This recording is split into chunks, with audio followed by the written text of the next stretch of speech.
नमस्कार मंडळी, महाशिवरात्री हा हिंदू धर्मात भगवान शिवाच्या पूजेसाठी वर्षातील सर्वात महत्त्वाचा दिवस मानला जातो। या वर्षी महाशिवरात्री रविवार 15 फेब्रुवारी रोजी साजरी केली जाणार आहे। भोलेनाथांचे अनेक भक्त महादेवाला प्रसन्न करण्यासाठी उपवास करतात आणि त्यांची पूजा करतात।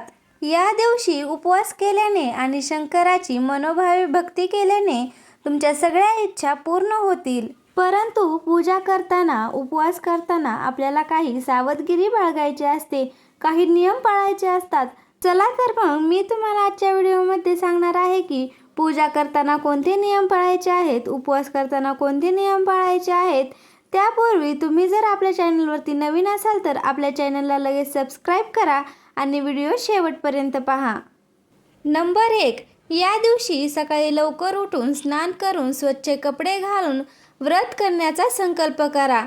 तसेच जलाभिषेक केल्यानंतर बेलपत्र अर्पण करावे। या दिवशी रुईचे फूल अर्पण केल्यास ते लाभदायी ठरते। नंबर 2, या दिवशी चुकूनही शिवलिंगावर केतकीचे फूल अर्पण करू नका। पुराणानुसार स्वतः महादेवांनी या फुलाला त्यांच्या पूजेसाठी वर्ज्य सांगितले होते, त्यामुळे केतकीचे फूल तुम्ही अर्पण करू नका। नंबर 3, भगवान शंकराला पूजेचे वेळेस अक्षता म्हणून जे तांदूळ आपण अर्पण करतो त्या तांदळामध्ये एकही कण तुटलेला नसावा, तांदूळ अखंड असावा। नंबर 4, महाशिवरात्रीच्या एक दिवस आधी तामसिक अन्न, मद्यपान, धूम्रपान इत्यादींचे सेवन करू नये।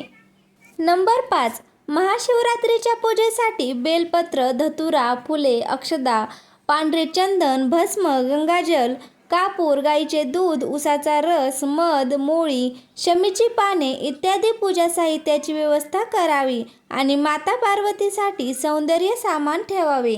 नंबर 6, महादेवांना दुधाचे पदार्थ, मखाना, रताळे, बटाटा किंवा साबुदाण्याची खीर नैवेद्य म्हणून अर्पण करावे।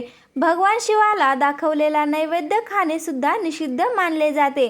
तो प्रसाद म्हणून इतरांना वाटावा किंवा मग देवाला अर्पण करावा। नंबर 7, शिव मंदिरात गेल्यावर एका बाजूने प्रदक्षिणा घालण्यास सुरुवात करावी। जिथे शिवतीर्थ किंवा शिवनिर्माल्य येते तिथून माघारी फिरावे आणि पुन्हा देवासमोर यावे। यानंतर दुसऱ्या बाजूने प्रदक्षिणा घालण्यास सुरुवात करावी। पुन्हा शिवतीर्थ किंवा शिवनिर्माल्य येते तेथपर्यंत जावे आणि परत मागे फिरून देवासमोर यावे। अशा पद्धतीने एक प्रदक्षिणा पूर्ण होते। अनेकदा एका बाजूने गेल्यावर शिवतीर्थ किंवा शिवनिर्माल्य येते, तिथे बघा वाट बंद केलेली असते। तेथून मागे फिरल्यावर देवासमोर येऊन नमस्कार करून अनेक जण प्रदक्षिणेतून बाहेर पडतात। दुसऱ्या बाजूने पुन्हा शिवतीर्थ किंवा शिवनिर्माल्य असते, तिथे जात नाहीत। मात्र असे केल्यास प्रदक्षिणा अपूर्ण राहते, ती पूर्ण मानली जात नाही। त्यामुळे योग्य पद्धतीने प्रदक्षिणा घालावी असे सांगितले जाते। नंबर 8, महाशिवरात्री व्रताच्या दिवशी अन्न खाऊ नका, फळे खा। या दिवशी तुम्ही सूर्योदयापासून शिवाची पूजा करू शकता। नंबर 9, महाशिवरात्रीच्या पूजेमध्ये तुळस, हळद, शंख, नारळ, केवड्याचे फूल इत्यादींचा वापर करू नये, हे शिवपूजेमध्ये निषिद्ध मानले जातात।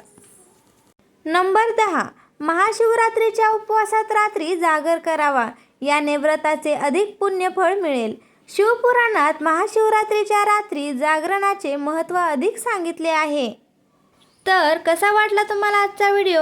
मला कमेंटमध्ये नक्की सांगा। आवडला असेल तर एक लाईक करा आणि व्हिडिओ जास्तीत जास्त लोकांपर्यंत शेअर करा। असे छान छान माहितीपूर्ण व्हिडिओज पाहण्यासाठी आपल्या चॅनलला सबस्क्राईब करा। धन्यवाद।